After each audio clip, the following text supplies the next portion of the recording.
Hello guys, আপনারা সবাই কেমন আছেন? পূজা বিপ্লব লাইফস্টাইল থেকে আপনাদের সবাইকে স্বাগতম জানাচ্ছি। আর আজকে আমার যে ভিডিওটি নিয়ে আসছি এটা হচ্ছে আমি আজকে আম ভর্তা করব। তো সকালে বৃষ্টি পড়েছে চট্টগ্রাম বিভাগে, তো এই আমগুলো কোরানো হয়েছে, এগুলো আমি এখন ভর্তা করব। সব কিছু ঠিকঠাক করেছি, এখন ভর্তা করব। এই যে দেখেন, আমের উপরের চামড়াগুলোকে সুন্দর করে ফেলে দিলাম। এখন এগুলাকে সুন্দর করে আমি গ্রেটার দিয়ে এই যে ভর্তা করব। এই যে দেখেন কত সুন্দর করে মিহি করে ফেলেছি আমি আমগুলাকে। আপনারা চাইলে শিলবাটাতেও আপনারা পিষে ফেলতে পারেন আমগুলাকে। তা আমি কত সুন্দর করে মিহি করে ফেলেছি।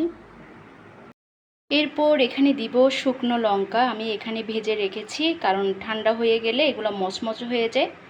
এগুলো আমি হাত দিয়ে এখন মুচকাই নিব। এই যে মুচকাই রাখার পর আমি আম ভর্তাতে দিয়ে দিলাম। এরপর এখানে সামান্য পরিমাণ আমি লবণ ব্যবহার করব, যে যতটুকু পরিমাণ খান ততটুকু লবণ ব্যবহার করবেন। এই যে আমি দিয়ে দিলাম লবণ। এরপর যেটা না দিলে আম ভর্তা হচ্ছে অসম্পূর্ণ, সেটা হচ্ছে চিনি। চিনি কিন্তু আম যদি বেশি টক হয় চিনির পরিমাণটা একটু বেশি করে দিতে হবে। তারপর এখানে সামান্য পরিমাণ সরিষার তেল ব্যবহার করবেন। এটা আমি বেশি না সামান্য পরিমাণ ব্যবহার করেছি, আপনারা না দিলেও চলবে। এরপর সবগুলো একসাথে মিশ্রণ করে ফেলবেন।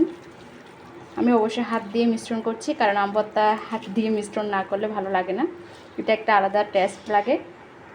এই যে ফাইনালি আমার আম ভর্তা রেসিপি শেষ, জাস্ট অস্থির হয়েছে।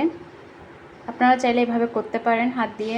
আমি আসলে এটা ঘরোয়াভাবে করেছি, অনেকে কিন্তু ভিডিওর জন্য অনেক সুন্দরভাবে করে, আমি আসলে অতটুকু করি নাই। আমি যেরকম করে করি ঘরোয়া পদ্ধতিতে ওভাবে তৈরি করেছি। তো চাইলে আপনারা চেষ্টা করতে পারেন। আর অবশ্যই আমার ভিডিওতে যদি ভালো লাগে অবশ্যই সাবস্ক্রাইব দিয়ে রাখবেন। আজকের ভিডিওতে এতটুকু, ভালো থাকবেন সবাই, টাটা।